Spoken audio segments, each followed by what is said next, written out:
Well, hello chaps and chappets, and welcome to my blog for The Casual Gamer for April 2025, the board games that I have played. This is a video accompaniment to my BGG blog.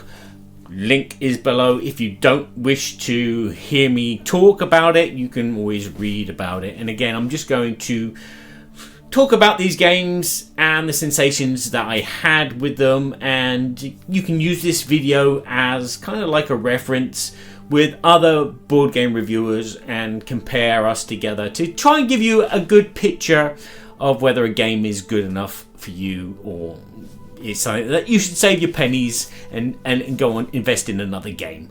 So without further ado, just like to say thank you to BGG for doing all that they do, and also thank Game Toppers for sponsoring this video.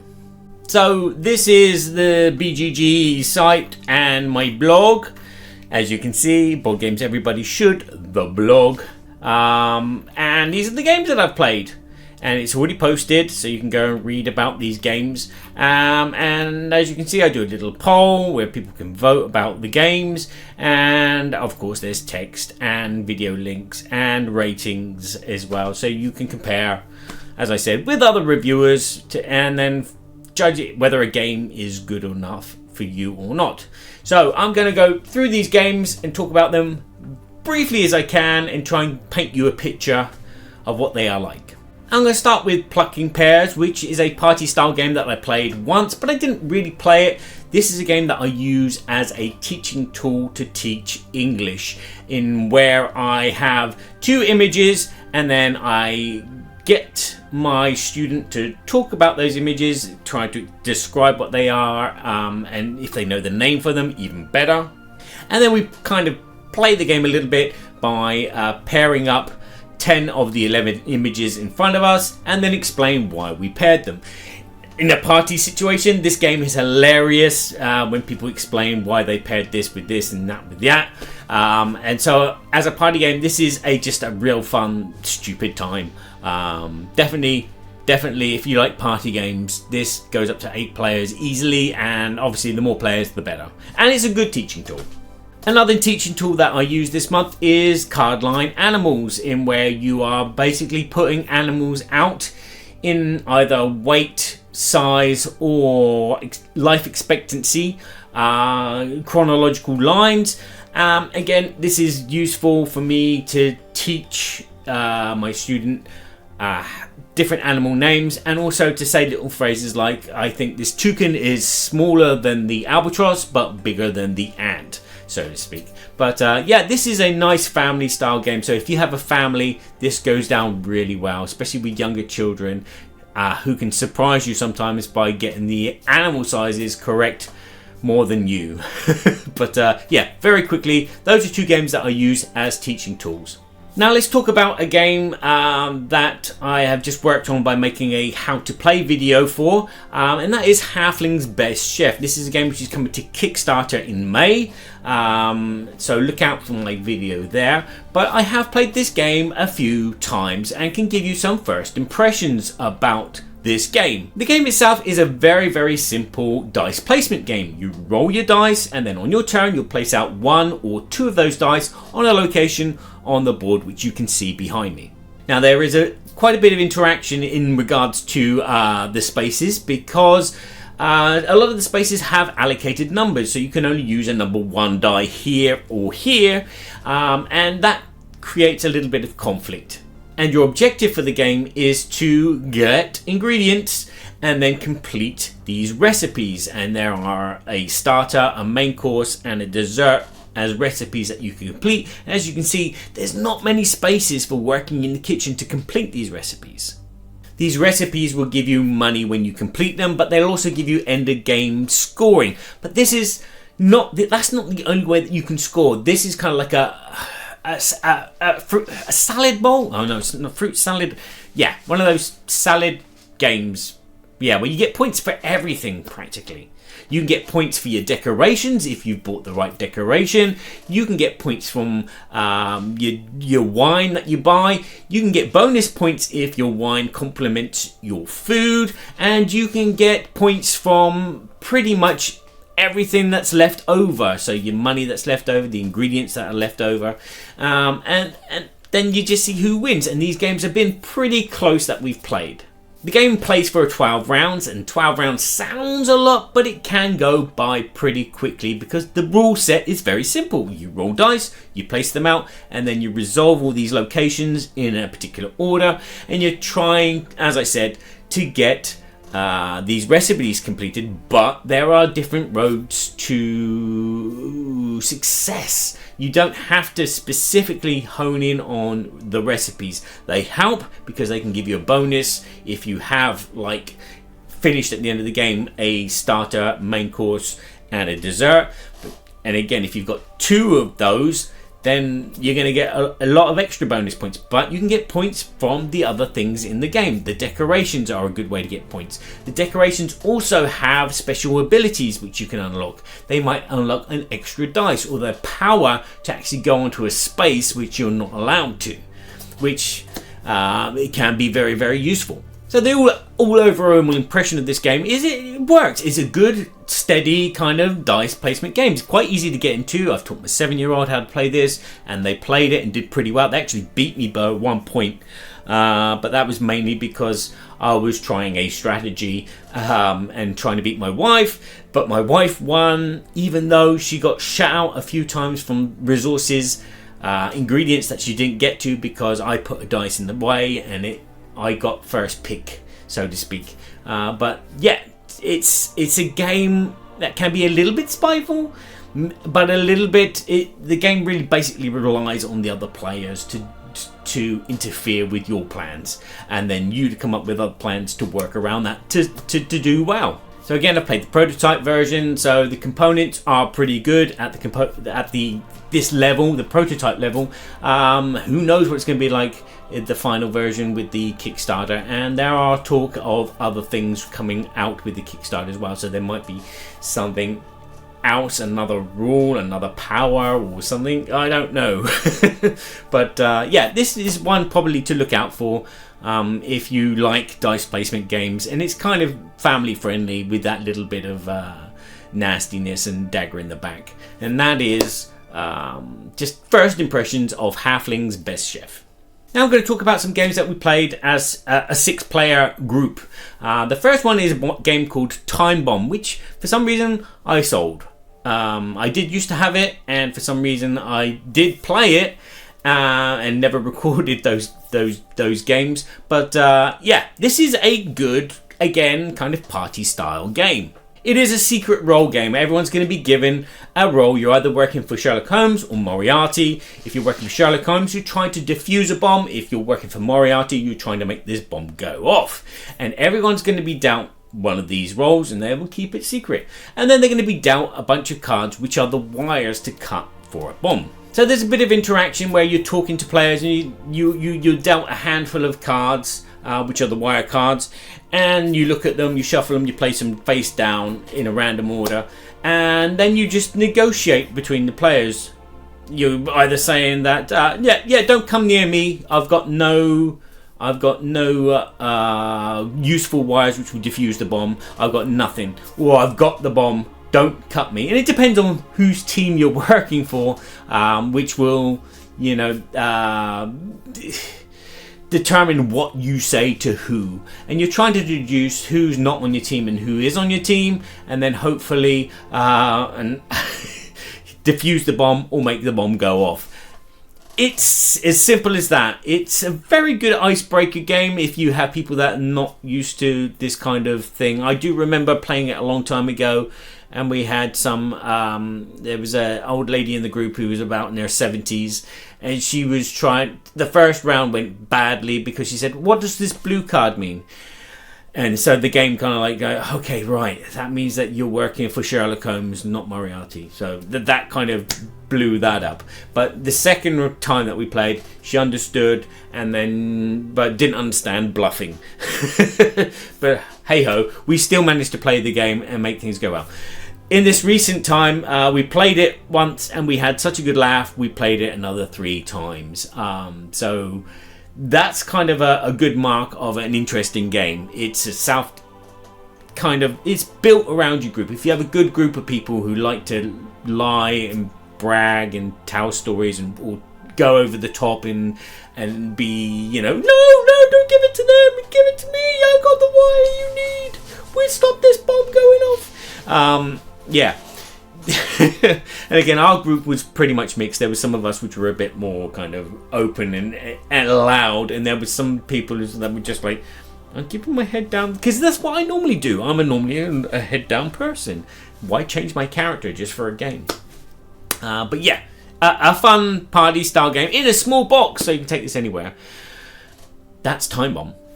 Another game that we played in this group of 6, and we played several times because we had such a good laugh, is Kosmopoli, if that's how you pronounce it, which again is a party style game where everybody is working as a team and they're trying to score as many points as possible as a team.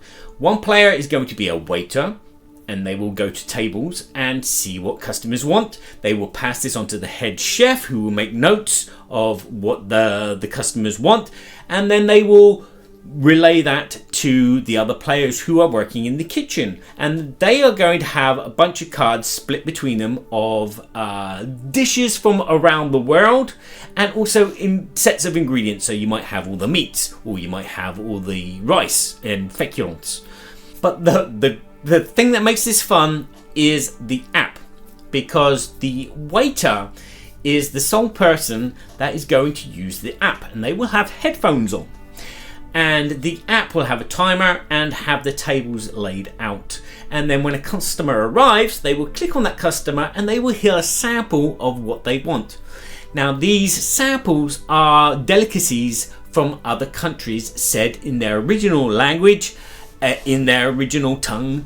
And then that player has to convey that word phonetically to the head chef, what they want. And then the head chef has to write it down and then explain to the other players what they want. And so everyone is then looking through their cards, trying to match these dishes to what they've heard. And again, they've kind of been phonetically spelt out, so players can find them a bit more easier.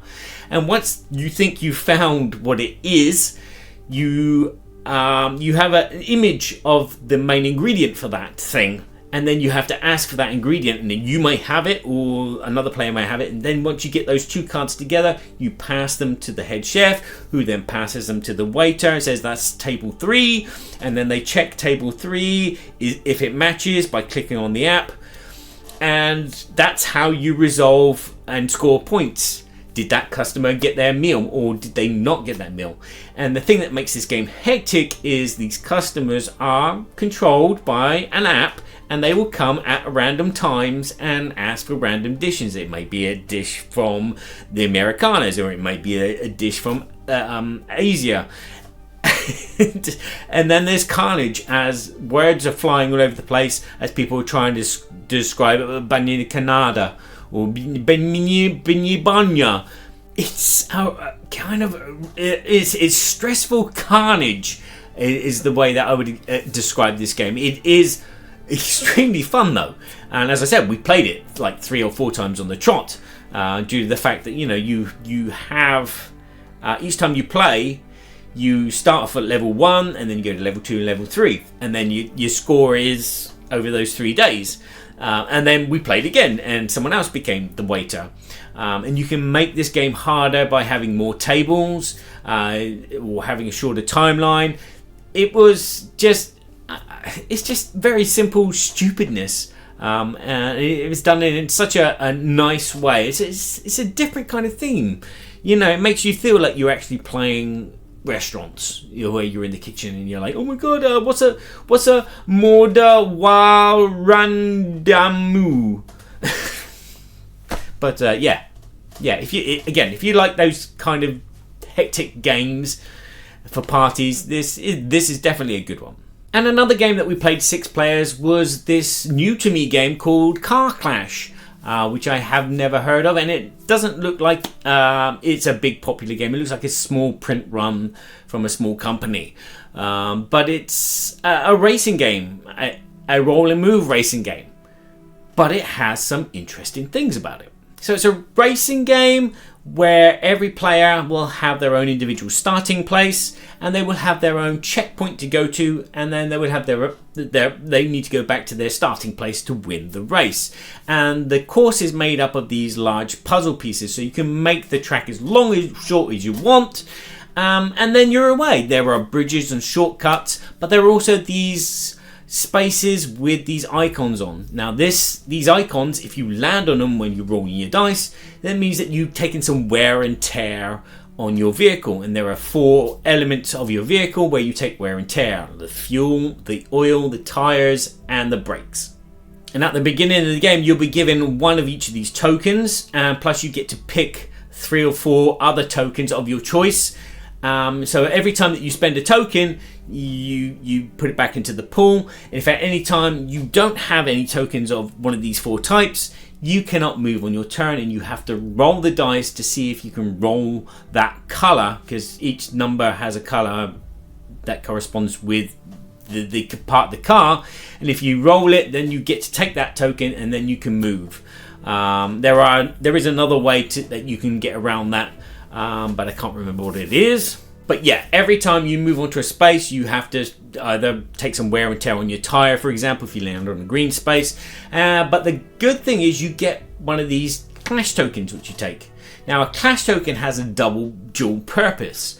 They have their own special power that you can use, so they might let you steal clash tokens from another player or tokens from another player. They might be a special super component, so it might be a super tire. So it's a tire token that you can never get rid of. So even when you land on that space, the green spaces, you keep it, and you can keep going.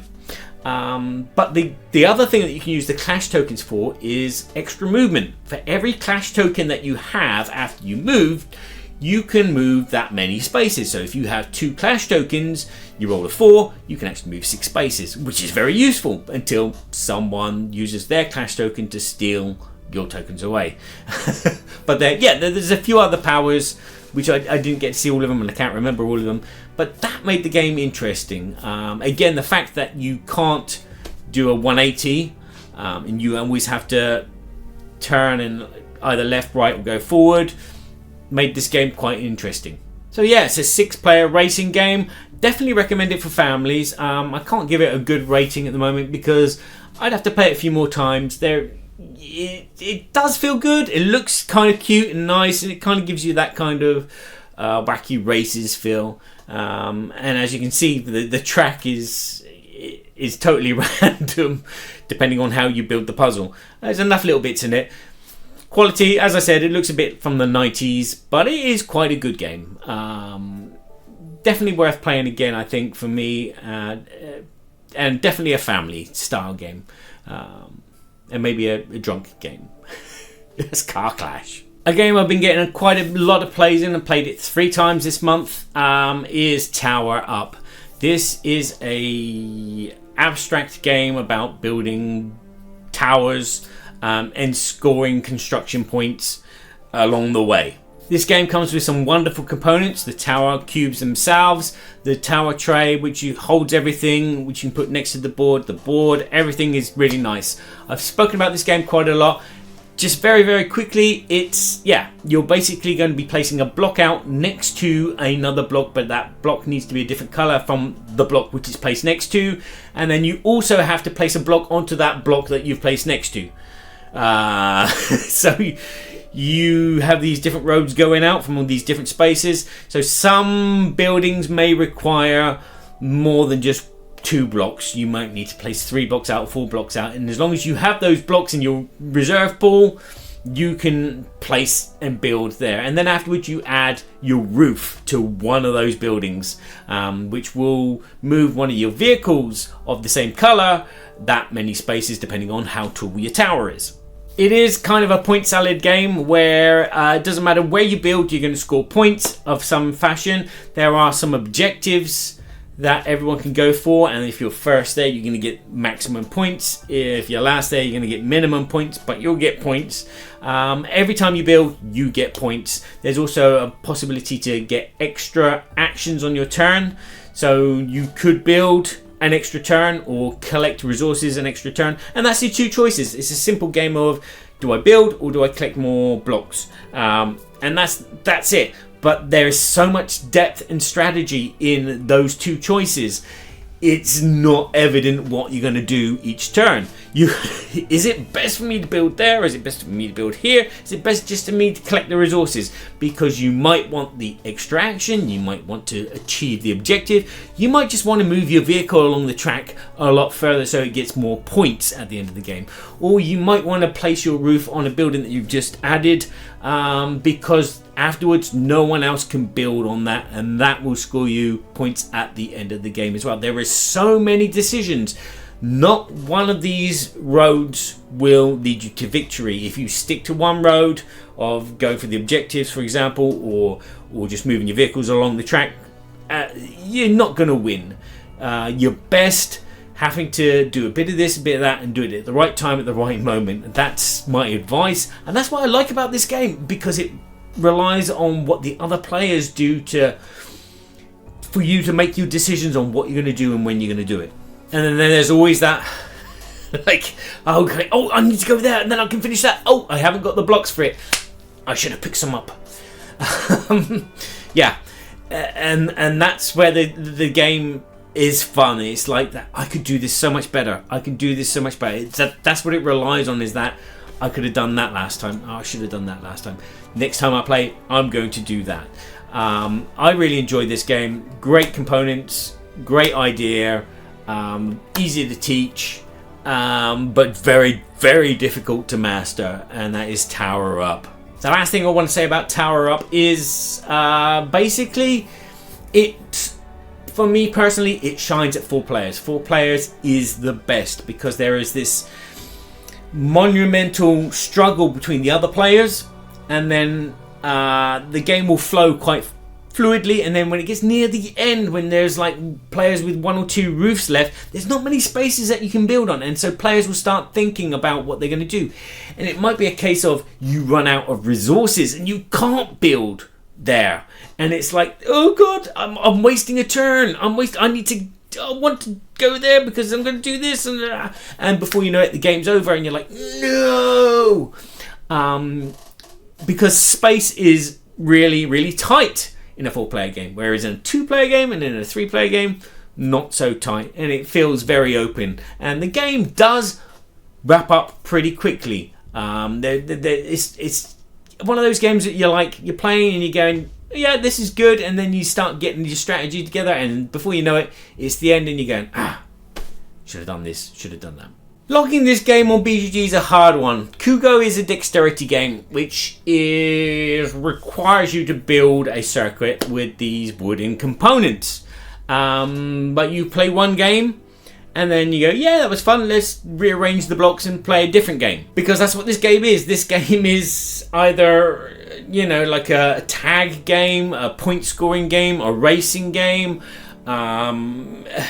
an assault course game. You could do so many different things with this game, just placing out these ramps, these blocks, these holes, these pins, and then you flick discs and that's the game. So recently my son got it out, and we set something up. We set a hole up in the middle of the table, so a block with a hole in it, and then we had our own individual ramps, and then we took turns flicking our discs up the ramp to see who would first get in the hole. That was a game which took 5-10 minutes. And then we took it all down, and then we got out this little mat which had spaces on it for these pins, and we did 10-pin bowling. And then after the 10-pin bowling was over and we counted the scores, my son set up an assault course using every single component, the dice, the towers, the blocks, and he said, okay, if you knock that over, you have to start again. If you go off the course, you have to start again, and it's the first one to get the pin around the course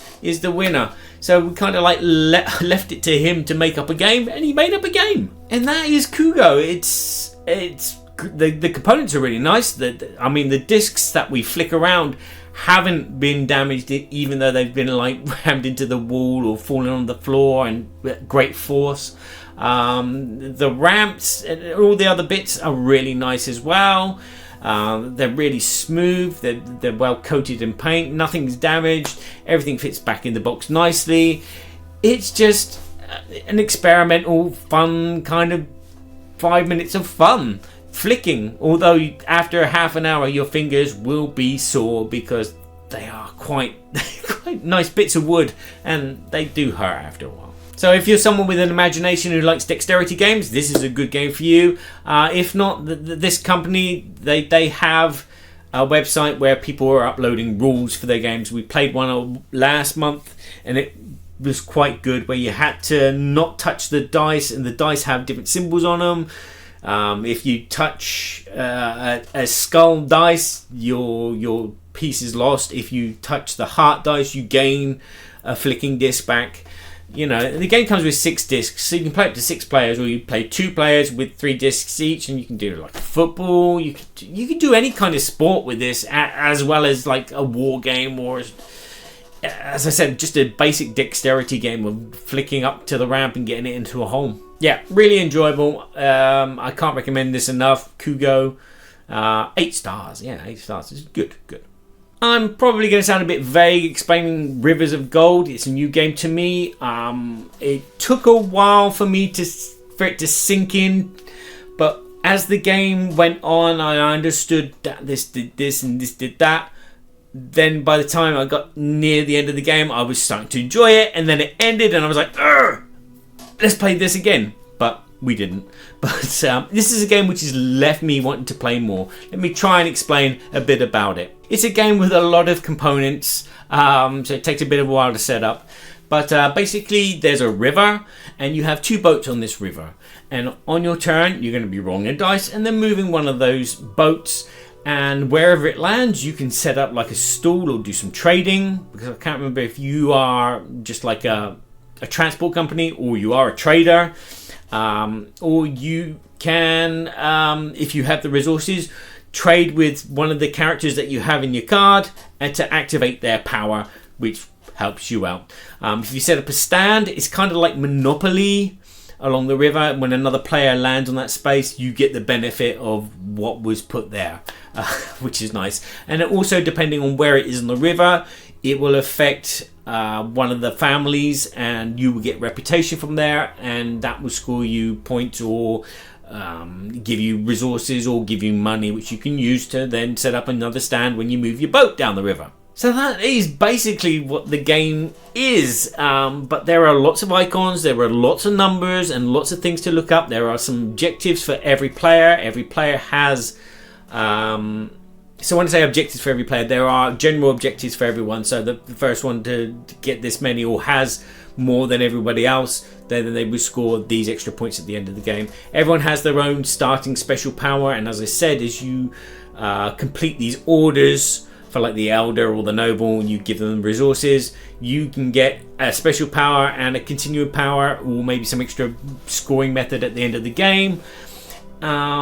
And that was, it was convoluted at the beginning, but as I got used to playing the game and understanding that this did this and that did that, and that icon is this, it became like, oh, right, yeah, I can see where the fun in this game is. But it is kind of like a puzzle where you have to look at everything. Components and arts wise, it looks very nice. As I said, the game played really simply, but it's a case of understanding the strategy. This is a game which, over time your brain will develop to and probably enjoy more, or maybe not if it's not your thing. But yeah, I can see the good things about this game, and I would play it again. I can't rate it because, as I said, I didn't know what the plums I was doing at the beginning. By the end, I was like, I know what I'm doing, but the game's finished. And I would like to know more, but hey ho. Yeah, it was a fun game, River of Gold. Check it out if you can. And as I said, I want to play this again and maybe maybe review it afterwards in depth. Sticking with that theme from the Oriental, we have Tsuro, which is the last game that I want to talk about. It's a very simple abstract game that you can get everybody to play, even if they are non-gamers. Players will have a dragon token which will represent their dragon, and then they will place one of 3 tiles that they have in their hand in front of their dragon, and they will have to follow the road. And that's the game. You draw another tile and fill up your hand, and you keep playing. And it's a last man standing situation where you are eventually, players are going to place a tile which will knock themselves off the map, or knock other players off the map, or make players smack into each other, which will knock them out as well. As I said, it's a last man standing game. It's very simple. It's very elegant. It looks really pretty on your table as you're playing. And as I said, this is a game which you can get very young children to play. This is a game that you can get your grandma who never plays games. She hasn't played a game since Monopoly back in '76. Or your neighbours. Again, I'm using real life examples here. My neighbours who are non-gamers have played this, and they would be happy to play it again. And they're not gamers. They're not gamers at all. This is a very elegant, simple game which you can get out in pretty much every occasion. As I said, if you've got 7 kids and they're all at different ages, just get this out and just have a laugh and see who will be the last child standing on the table. There's also a second version of this, Tsuro by the Sea, I think it's called. But yeah, you will have dragons and boats. And well, it's boats, I think, maybe. But yeah, there are dragons and there are boats, and you try and keep your boat on the sea, and then tiles were removed, so it's a slightly different rule set, slightly more involved, but still the same simple fun. So there you are. Those are the games that I've played over April. Hopefully this video has been useful to you. As I said, just take it as advice from someone else who's played these games a few times, or maybe for the first time. Compare it with other reviewers, because again, they will give you a kind of semi-biased view of the games as well, because they're not going to be playing them 10, 15 times. They might play them the once, and there might be that one person in the group that screws up the game for them in a way, and so will taint their opinion. But yeah, that's why I do this. So you can kind of see again, if you read all my blogs, whether a game has improved over time or has deteriorated over time, and why, which is the most important thing. And then you can plow your money into the game which is you think is going to do better for you and last on your shelf forever and ever, and be an evergreen, because that's what we want. We want evergreen titles. We don't want games that you buy and then you sell a month later because it was okay. I mean, the price of board games at the moment. But anyway, that's all for now. Thanks for watching. Ciao for now. And please remember to play nicely with each other. And I'll see you next month. Just sitting at the table next to Felicia would be quite nice. Wouldn't it be good? I got some board games.